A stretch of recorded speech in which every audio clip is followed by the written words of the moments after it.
नमस्ते, हम हैं आर्यन और आप देखना शुरू कर चुके हैं ME24।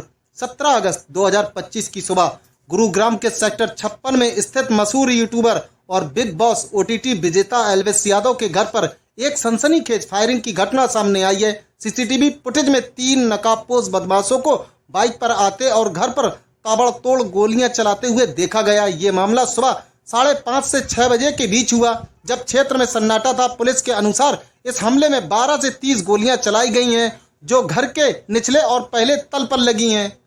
33 सेकंड की सीसीटीवी क्लिप में 2 नकाबपोश बदमाशों को एल्विस यादव के घर के बाहर बंदूक निकालते और निशाना साधते हुए देखा गया। फुटेज में साफ दिख रहा है कि दोनों बदमाश बारी बारी से गोली चलाते हैं, जैसे कि वे कोई खुली चुनौती दे रहे हों। एक बदमाश घर की रेलिंग के पास जाकर अंदर झांकता है और फिर निशाना लगाकर गोली चलाता है। तीसरा बदमाश बाइक पर इंतजार करता हुआ दिखाई देता है।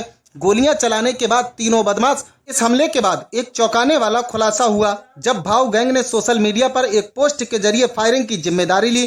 पोस्ट में दावा किया गया कि नीरज, फरीदपुर और भितौलिया ने ये हमला करवाया। उनके मुताबिक एल्विस यादव ने सट्टेबाजी के प्रचार से कई घर बर्बाद किए और ये हमला उन्हें चेतावनी देने के लिए था। पोस्ट में अन्य सोशल मीडिया इन्फ्लुएंसर को भी चेतावनी दी गई है कि सट्टेबाजी का प्रचार करने वालों को गंभीर परिणाम भुगतने पड़ सकते हैं। पोस्ट में सिंस 2022 और 2 बंदूकों का स्टैंप भी शामिल था। एल्विस यादव के पिता रामावतार यादव ने बताया कि घटना के समय एल्विस घर पर नहीं थे, क्योंकि वे काम के सिलसिले से बाहर गए हुए थे। उन्होंने कहा, हम सो रहे थे जब अचानक गोलियों की आवाज से नींद खुली। बाहर देखा तो गोलियों के खोखे पड़े थे।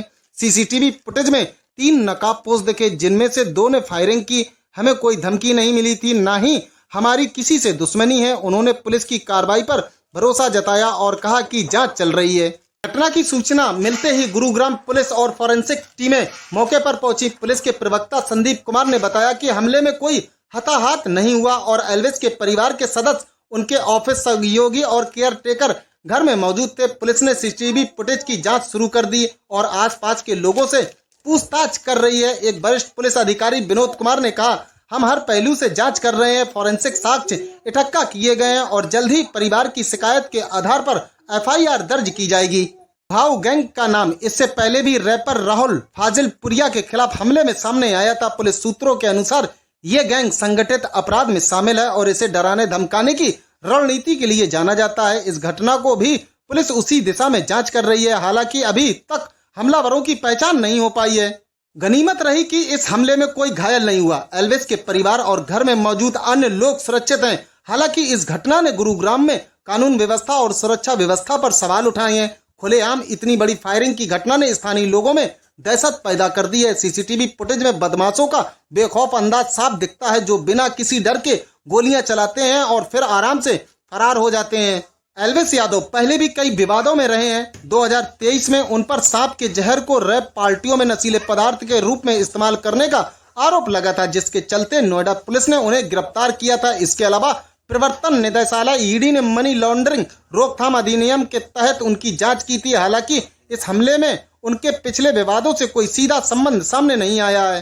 पुलिस ने क्षेत्र में सुरक्षा बढ़ा दी है और हमलावरों को पकड़ने के लिए व्यापक तलाशी अभियान शुरू किया है। सीसीटीवी फुटेज इस जांच में महत्वपूर्ण साक्ष्य के रूप में काम कर रहा है। एल्विस यादव की ओर से अभी तक कोई आधिकारिक बयान नहीं आया है, लेकिन उनके पिता ने पुलिस पर भरोसा जताया है। इस बीच भाव गैंग की पोस्ट ने इस मामले को और जटिल बना दिया है, क्योंकि ये सट्टेबाजी जैसे सामाजिक मुद्दों को उठाने की कोशिश करता है। ये घटना न केवल एल्विस यादव और उनके परिवार के लिए बल्कि पूरे समाज के लिए एक चेतावनी है। अगर अपराधी इतने बेखौफ होकर इस तरह की वारदात को अंजाम दे सकते हैं, तो ये कानून व्यवस्था की स्थिति पर गंभीर सवाल उठाता है। सोशल मीडिया इन्फ्लुएंसर को निशाने बनाने की ये घटना ये भी दर्शाती है कि डिजिटल युग में विवाद और खतरे दोनों ही बढ़ रहे हैं। इस चौंकाने वाली घटना पर आपका क्या विचार है? क्या ये केवल एक व्यक्तिगत हमला है या इसके पीछे कोई बड़ा सामाजिक या आपराधिक एजेंडा है? हमें कमेंट पर जरूर बताएं।